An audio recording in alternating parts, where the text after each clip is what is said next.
body bags where horror lies.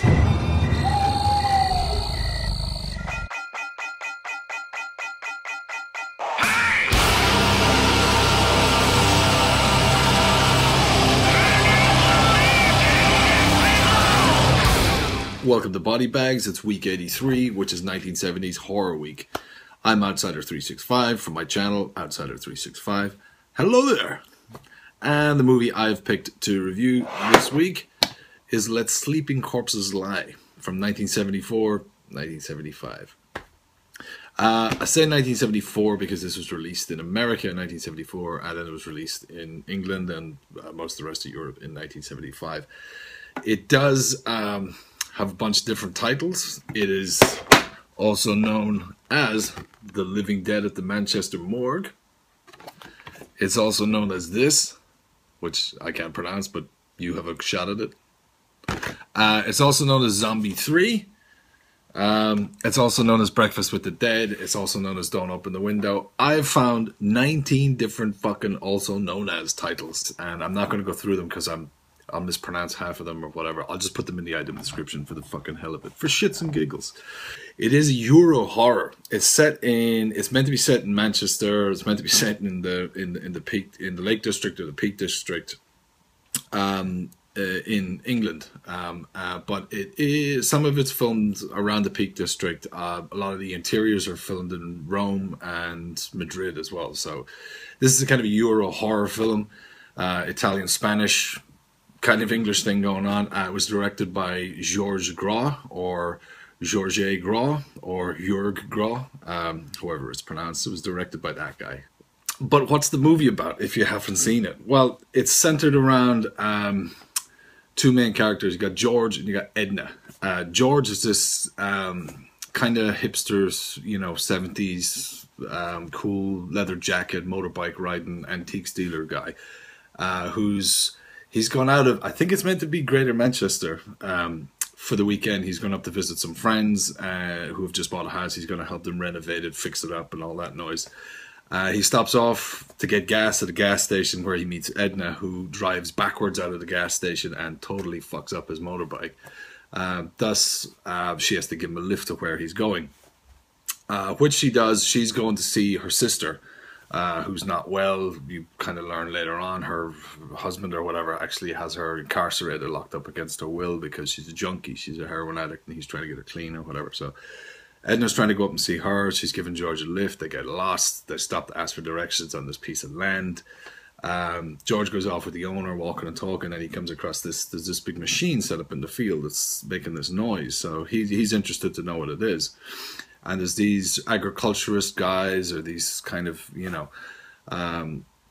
farm science guys or whatever, and they're explaining to him that they have this machine that's sending out radiation into the earth. Basically, it's sending out these pulsations that's meant to hit the nervous systems or whatever of the insects, of the vermin, all this shit in the land, which makes them get incredibly violent, and they turn on each other and they actually fight each other. All the, as I said, the vermin, the ants, the little bugs and all this shit. So they end up wiping themselves out so they don't have to be exterminated. They exterminate themselves and shit. So George is all against it and tells them his opinion on this. George is kind of a cool character. He kind of walks that thin line between, a good hero type clever guy and a complete asshole. He kind of...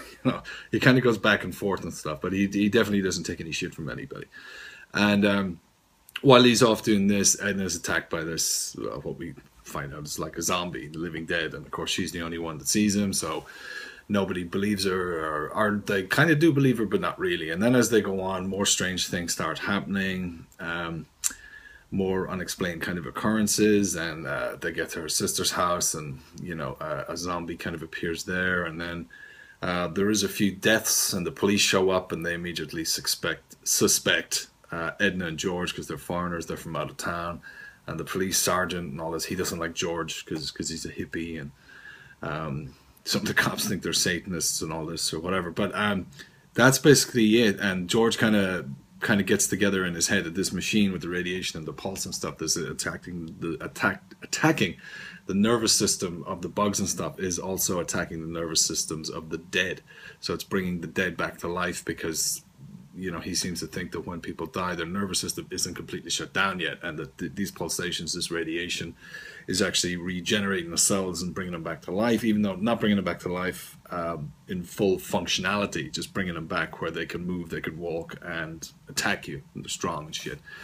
And it also comes into play with when they're at a hospital and they see that there's these babies that are being born that are super violent.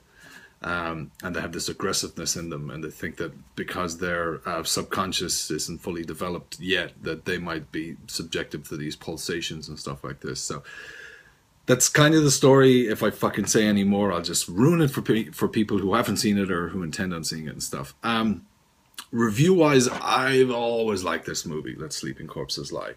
Arrow don't throw it out anymore. I think Blue Underground have it now, I think. If they stop releasing it, we could get a 2021st, also known as, but The Living Dead at the Manchester Morgue, whatever you're calling it, or you could have it, and it's called something completely different.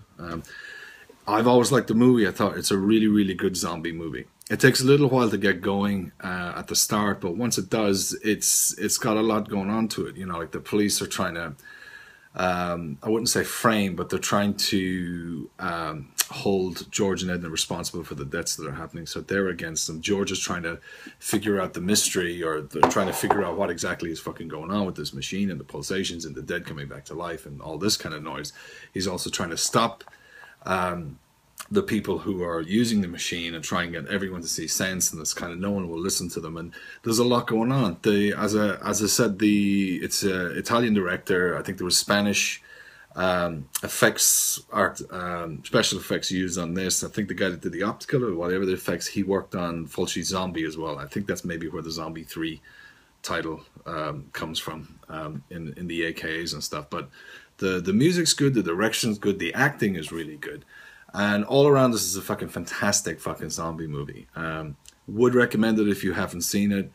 And if you like 70s zombie movies and stuff, it's, you know, definitely a cut above the rest. It definitely delivers as a movie. And it's got that European feel to it, you know, as I said already, with between the Italian, the Spanish, set in England. It's got a cool Euro feel to it. And I'm probably just rambling now, but thanks a lot for taking the time to watch this video.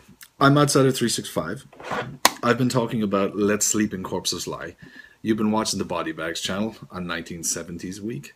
And thank you very much for watching. I'll see you guys next week. If you haven't already, don't forget to subscribe to this channel. Take care. Bye-bye now.